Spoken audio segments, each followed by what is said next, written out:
दोस्तों, कभी कभी हमारी ज़िंदगी में कुछ ऐसे हालात हो जाते हैं कि ज़िंदगी हमें बहुत भारी सी लगने लगती है। एक एक सांस बहुत भारी लगती है। लगता है कि ये अभी बंद हो जाए और सब शांत हो जाए।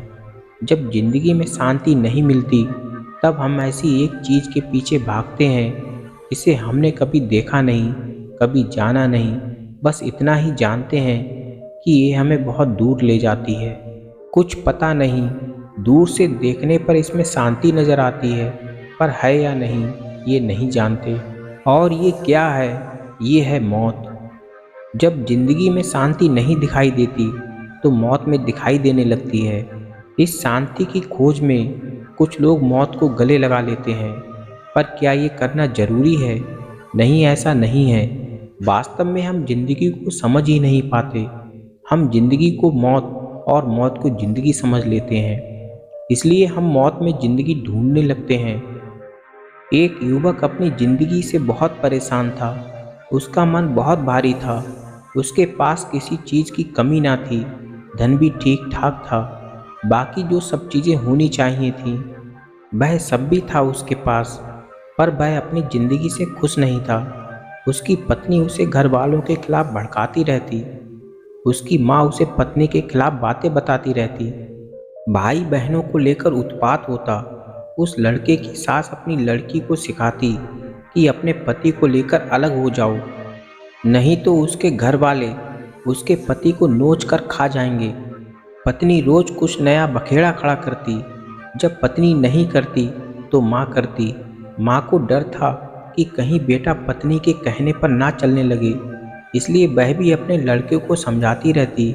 कभी पत्नी समझाती तो कभी माँ। बाकी परिवार वाले अपनी अपनी बातों से समझाते रहते और उसको कोई नहीं समझता। पर वह युवक केवल अपनी ज़िंदगी में सुकून चाहता था। जब सब कुछ है तो सब मिलकर रहें, प्यार से रहें, एक रहें। उसे ये बात समझ नहीं आ रही थी कि जीवन में सब कुछ होने के बाद भी उसमें इतना दुख क्यों उत्पन्न हो रहा है। घर के इस उत्पात की वजह से वह अपने काम पर भी ध्यान नहीं दे पा रहा था। इसलिए उसे बाहर अपने मालिक से सुनने के लिए मिल रहा था। उसकी ज़िंदगी बाहर भी कष्ट से ही बीत रही थी और घर में भी। एक दिन उसने अपने आप से पूछा कि वह चाहता क्या है। तब उसने कहा, सिर्फ इतना चाहता है कि उसकी पत्नी उससे एक बार मुस्कुराकर बात कर लिया करे। परिवार के बाकी सदस्यों में प्रेम बढ़े, इससे ज़्यादा कुछ नहीं। इसके लिए उसने बहुत कोशिश की, पर हर बार वह हारा। कोई उसे समझने के लिए तैयार नहीं हो रहा था। उसके मन पर इतना क्रोध था कि उसे अपनी सांसें भी कम चलती नजर आती। लगता था कि दम घुट जाएगा। एक दिन उसे पता चला कि उसकी पत्नी अपनी माँ के घर से कुछ जादू टोना करके लेकर आई है, ताकि उसका पति और बाकी घर के सदस्य उसकी मुट्ठी में रहें। जब ये बात उस लड़के की माँ को पता चली, तो वह भी ऐसे लोगों की खोज करने लगी जो ये जादू टोना टोटका कर सकें। वह युवक बड़े ही खुले दिमाग का था, इसलिए वह ये सब देख पा रहा था कि ये लोग अपनी ज़िंदगी खराब करने में लगे हैं। उसका उपयोग जीने के लिए नहीं कर रहे, बल्कि अपने सुख को दुख में बदलने के लिए कर रहे हैं। ये सोचकर वह युवक बहुत हंसा, पर इस हंसी पर दुख लिपटा हुआ था। एक दिन उस घर में बहुत बड़ा हंगामा हुआ। उस युवक का भी अपने ऊपर से नियंत्रण हट गया। वह बहुत क्रोध में था। आपस में उन लोगों से एक दूसरे को बहुत कुछ कहा। पत्नी अपने बच्चे को लेकर अपने घर जाने लगी। वह युवक रोज की तरह घर से निकल गया। एक नदी किनारे पहुंचा। तब उसने अपने आप से पूछा, शांति कहाँ मिलेगी, सुकून कहाँ मिलेगा? क्या इस दुनिया में ये कहीं नहीं मिलता? तब उसने अपने आप से कहा, नहीं नहीं, कहीं नहीं मिलता। ये दुनिया में है ही नहीं। अगर सुकून है, शांति कहीं है, तो वह मौत में है, और वह मुझे चाहिए। ये कहकर वह नदी में कूद गया। उसे ऐसा करते देख एक गुरु ने देख लिया था, तो उन गुरु ने उसे बचा लिया और नदी से बाहर निकाल लिया। वह युवक बहुत क्रोध में था, तो उसने गुरु से कहा, आपने मुझे क्यों बचाया? मुझे शांति चाहिए थी और इसे मैं लेकर रहूँगा। मरने से आप मुझे नहीं रोक पाएंगे। गुरु जोर से हंसने लगे और कहा, जिंदगी तुम्हारी है, तुम ही अपने लिए मर सकते हो।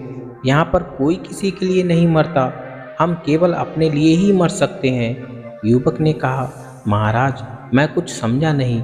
गुरु ने कहा, मृत्यु में शांति नहीं, समापन है। शांति अगर कहीं है तो वह जीवन में है, मृत्यु में नहीं।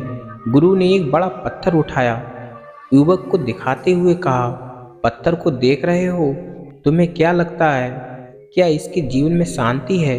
युवक ने कहा, हाँ महाराज, ये तो बिल्कुल शांत है। शांति के अलावा इसमें और क्या है? गुरु ने कहा, जो अशांत है वही शांत हो सकता है। अशांति जिसको महसूस होती है वही शांति को प्राप्त हो सकता है। जिसने अशांति को नहीं जाना वह शांति को कैसे जान पाएगा? मृत्यु के बाद शांति और अशांति से क्या फर्क पड़ता है? क्योंकि तब कुछ बचता ही नहीं है राग के अलावा। राग को शांति से क्या मतलब? क्योंकि राग अशांत नहीं होती तो वह शांत कैसे हो सकती है? युवक ने कहा, आप नहीं जानते महाराज कि मेरे साथ क्या हो रहा है। युवक ने अपनी सारी बात गुरु को बताई और कहा, आप ही बताइए मुझे क्या करना चाहिए। क्या ऐसे जीवन से मौत बेहतर नहीं है?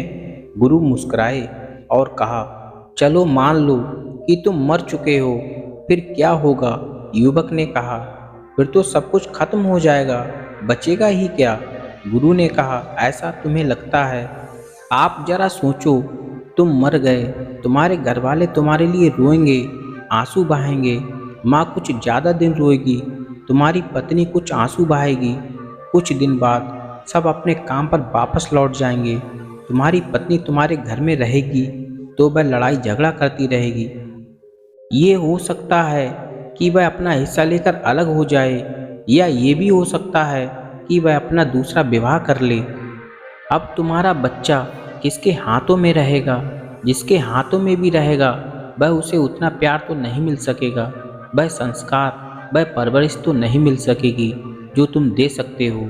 युवक ने कहा, पर गुरुदेव, मेरे होने से जो उत्पात हो रहा है उन चीज़ों के लिए मैं जिम्मेदार हूँ। गुरु ने कहा, अपनी चीज़ों के लिए तुम खुद जिम्मेदार हो, और अगर दुखी हो तो वह अपने दुख के लिए खुद ही जिम्मेदार हो। किसी के जाने से किसी के जीवन में दुख समाप्त नहीं होते। हम सोचते तो हैं हमारे दुख का कारण दूसरा है, सामने वाला है, पर वास्तव में अपने दुख का कारण हम स्वयं होते हैं। युवक ने कहा, तो गुरुदेव मुझे क्या करना चाहिए, आप ही बताइए। मुझे शांति चाहिए, सुकून चाहिए। गुरु ने कहा, शांति और सुकून जिंदगी में होते हैं, जीवन में होते हैं, मृत्यु में नहीं। ये बात समझ लो। यदि तुम्हें दोनों चीज़ें चाहिए तो जीवन को जीना पड़ेगा, और यदि तुम जीवित रहोगे तभी तुम परिस्थितियों को सही कर पाओगे। युवक ने कहा, पर मेरी मृत्यु के बाद मुझे ये परिस्थितियाँ देखनी ही नहीं पड़ेंगी। गुरु ने कहा, मृत्यु के बाद तुम तो कुछ देख भी नहीं सकोगे, तुम चाहोगे तब भी कुछ ना देख सकोगे। परिस्थितियाँ तो वहीं की वहीं रहेंगी, पर मृत्यु के उपरांत तुम कुछ भी करने की शक्ति खो दोगे। तभी गुरु को दूर से कुछ लोग आते हुए दिखाई दिए। उन्हें देखकर गुरु ने युवक से पूछा, जो लोग आ रहे हैं क्या वह तुम्हारे परिवार वाले हैं? युवक ने कहा, हाँ महाराज, ये तो मेरे परिवार वाले ही हैं। गुरु ने कहा, उन्हें पता चल गया है कि तुम नदी में कूद गए हो, चलो थोड़ा छुप जाएं, तुम्हें कुछ दिखाना है। गुरु और वह युवक एक पेड़ के पीछे छुप गए। घरवाले नदी के किनारे आकर रोने लगे। उसकी माँ और उसकी पत्नी जोर से दहाड़े मार कर रो रही थी। उसका छोटा भाई अपने भाई को ढूंढने के लिए नदी में कूद गया। उसने बहुत देर तक मेहनत की, पर उसे अपना भाई कहीं नहीं मिला। थक हार कर बैठ गया।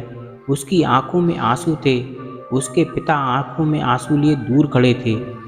एक व्यक्ति जोर से चिल्ला रहा था कि मैंने देखा था, वह यही कूदा था। जब बहुत देर हो चुकी, बाकी गांव वालों ने भी पूरी मेहनत करके देख लिया तो वह नहीं मिला, और जब सब लोग ये मान चुके कि वह मर चुका होगा, पत्नी ने परिवार वालों पर दोष लगाना शुरू किया कि उसकी मौत के लिए उसके परिवार वाले जिम्मेदार हैं।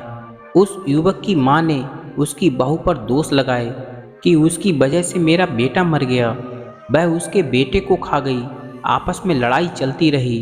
बस युवक और गुरु दूर से खड़े हुए ये देख रहे थे। उन्होंने अपने चेहरे ढके हुए थे।